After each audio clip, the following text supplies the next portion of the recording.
കൊരട്ടിപ്പള്ളി എന്ന് നിങ്ങൾ കേട്ടിട്ടുണ്ടോ? കൊരട്ടിമുത്തിയുടെ കൊരട്ടി പെരുന്നാൾ ഭയങ്കര ഫേമസ് ആണ്. അപ്പോൾ അത് തുടങ്ങിയാൽ പിന്നെ നമുക്ക് അങ്ങനെ വെറുതെ ഇരിക്കാൻ പറ്റില്ല. ഒരു ഇരിക്കപ്പുറതി ഉണ്ടാവില്ല. എങ്ങനെയെങ്കിലും പള്ളിയകത്തൊന്ന് എത്തണം എന്ന് മാത്രമേ ഉണ്ടാവുള്ളൂ.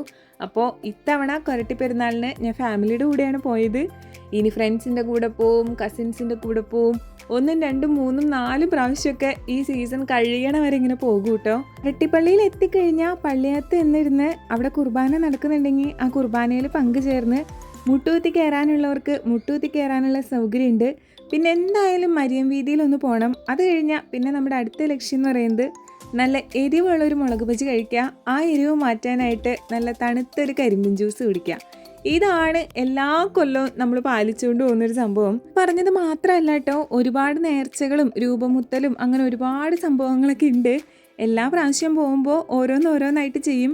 ഇത്തവണ ഫാമിലി ആയതുകൊണ്ട് ചേച്ചിയുടെ പിള്ളേരൊക്കെ ബഹളം വെക്കാൻ തുടങ്ങുന്നതുകൊണ്ട് നമ്മൾ പെട്ടെന്ന് അവിടെ നിന്ന് ഇങ്ങോട്ട് ഇറങ്ങി. എട്ടിക്കട കണ്ടു കഴിഞ്ഞാൽ പിന്നെ ആന കരിമ്പും കാട്ടി കയറിയതുപോലെയാണ്, പിടിച്ചാൽ കിട്ടില്ല കേട്ടോ. കൊരട്ടിപ്പെരുന്നാൾ സ്റ്റാർട്ട് ചെയ്തിട്ടുള്ളൂ. ഇനിയും ഒത്തിരി പ്രാവശ്യം പോകാനുള്ളതുകൊണ്ട് തന്നെ ഇക്കാലം ഇന്നത്തേക്ക് ഇവിടെ അവസാനിപ്പിച്ചു കേട്ടോ.